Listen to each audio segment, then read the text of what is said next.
So today I want to give some encouragement to my supporters and those who stand with me every step of the way. I want you to know that I remember you, I love you, and that I'll never betray you. I know sometimes online you read the comments about things that are said about me, but I want you to know that most of what you read online that is negative, especially on X, is not written by real people. There is a whole group of 20 youths wenye hadi gava iliwaprovidea waka verify Twitter accounts. Huwa wanaketi pale KICC na sometimes huwa kuna ballroom pale KICC, sometimes huwa wanatumia na pia sometimes they work from Mudavadi Center. So these people, they are paid by your taxes. Wanalipwa na pesa zenu. Na kazi yao inakuanga, they wait for when I say something, they go into the comments, they make very negative comments so that any Kenyan who comes to my post and reads the comments will be discouraged, will be like, Morara hapana, everybody is saying everything negative. So unapata it's 20 people, every person has registered like 10, 20 accounts. So wakitweet wao peke yao ni kama watu 200. So don't trust everything you read online. Vita ni kubwa. Na sio team peke yake. Wanasiasa pia, there are specific politicians that I know, all right, that have teams, blogging teams. When you wanaingia online, they make those negative comments because they see me as a threat. Now, we've come up with a new strategy to raise finances. Kwa sababu pia sitawakopa pesa, sio kuwakopa, but sitawaomba pesa kila siku. Lazima nitafute njia, some intelligent ways to raise resources, ndio tukue na pesa ile kazi tunataka kufanya.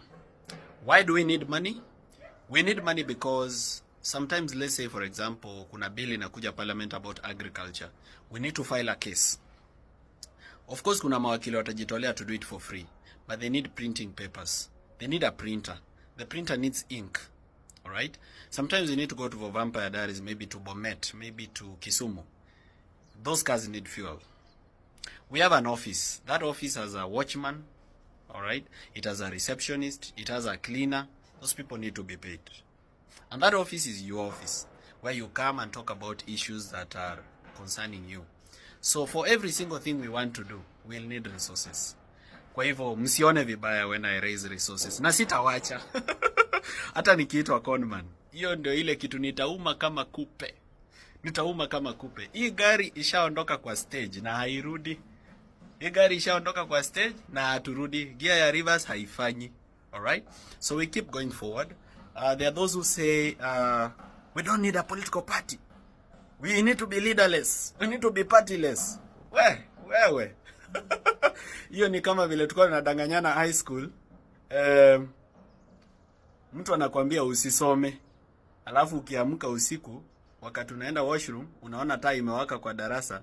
Kumbe jamaa tayari ashaingia darasani 4 o'clock, yeye ameshaanza kusoma prep. So please, tusidanganyane. We need a political party so that we start mentoring leaders who will replace the corrupt leaders. Remember, we'll not be supported to change this leadership unless we have a replacement for those corrupt leaders. So we need to start mentoring those leaders now.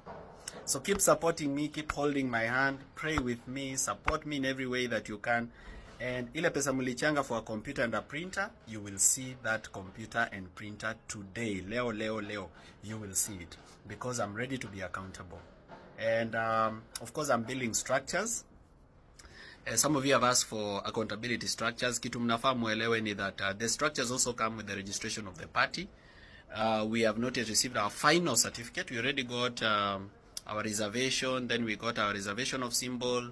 Now we are at slogan and party constitution. Itapost your party constitution so that you interrogate it. As I continue to build those structures pole. Unajua pia I need people I can trust. Or we need people you can trust that we can work with. So it's a slow process. So be patient with me as I build those structures of accountability. Very soon, hata sio mimi nitakuwa nawaambia mambo ya finances. There will be somebody specifically doing that, or a team of people doing that themselves. But for now, lazima niwe baba, tena nikuwe mama. Yeah, I have to be the leader and again the worker. But ndio hali ilivyo. So there are some of you who have complained that the sweatshirts are expensive, 2,500. The reason I did the sweatshirt for 2,500 is because of the quality. It's pure cotton. It's made in Kenya. Imeshonewa hapa Kenya. But I agree. 2,500 ni mingi. Most of our supporters may not afford. Lakini nataka tukubaliane na nyinyi. Nikiwatengenezea hiyo t-shirt ya 800 ama ya 1000 yenye ni cheap, mjue pia quality itakuwa chini. So ikizeeka ama ikifade huko color ichange, msipige picha mseme Conman ona alitupea vitu fake. Nimejaribu sana kuwapea quality, mmesema bei kidogo ni tatizo. Sawa, nitawaletea zenye ni affordable. Lakini msinigeuke tena mwanze kusema oh alitupea vitu fake. Mjue kila kitu inaenda na jinsi ambavyo umejipanga. And let me tell you, nobody is poor. Usiwajiona kama uko poor. If you can afford a t-shirt for 1000, you can afford for 2500. The only thing you need to do is to save. Hii 1000 unaweza nunua 3 ndio uweze kuvaa mwaka mzima, na hii ya 2500 unaweza nunua moja na uvae mwaka mzima. So you have to also to look at that. The other thing I'm thinking of doing is buying a machine ya branding, so that unakuja na nguo yako, we brand for you. Yeah, you just come with your cloth, we brand for you. That's another thing I'm thinking, that mkwange kuna ile jacket unapenda, kuna ile t-shirt unapenda kuvaa, unakuja nayo tunakubrandia. Otherwise, I want you to know that I love you very much and continue supporting me. Endeleeni kunishikilia me together with my team that I'm working with, and anybody who feels that you can add value to this team, you're welcome.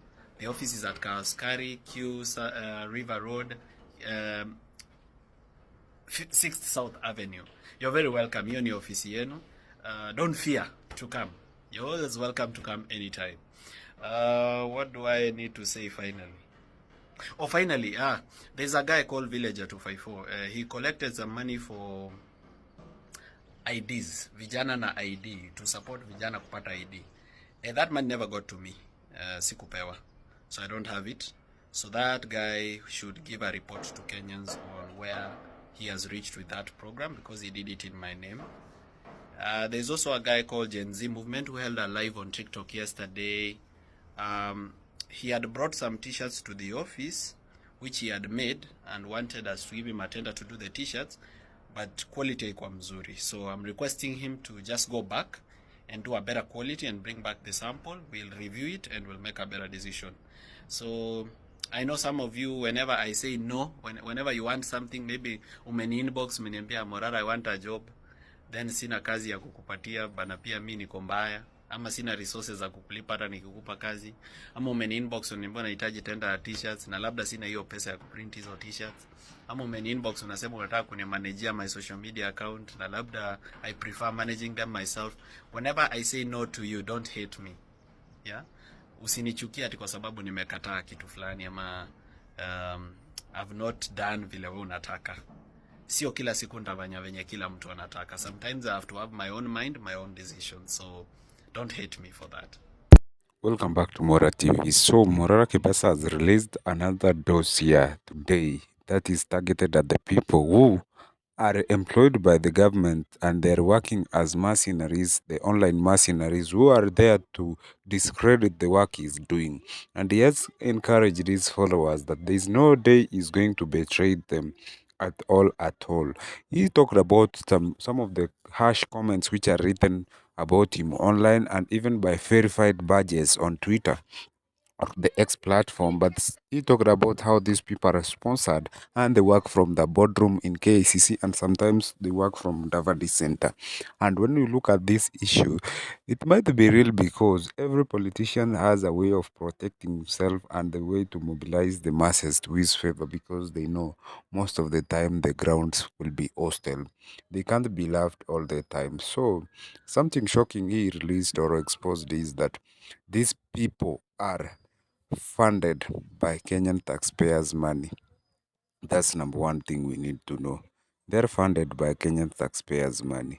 And when you look at that thing critically, it really means a lot. It exposes a lot. And that is like there are people who are really taking the right to protect the government, and they are receiving good sums. And they might even be provided with transport. That's for sure. Another thing he talked about, that he's never going to betray Kenyans. There's a time he posted something on X about the Rigathi Gachagua outside, and says that this is the man we should be close to because he knows some secrets of the government. But most of the people bashed him, saying that is Rigathi Gachagua's project. Do you think that it was Mr. Rigathi Gachagua project, or he is somebody who wanted to genuinely get information from Mr. Rigathi Gachagua? So apart from that, he also talked about the third thing, which is the politics of division which are happening in the country. What do you think about the politics of division?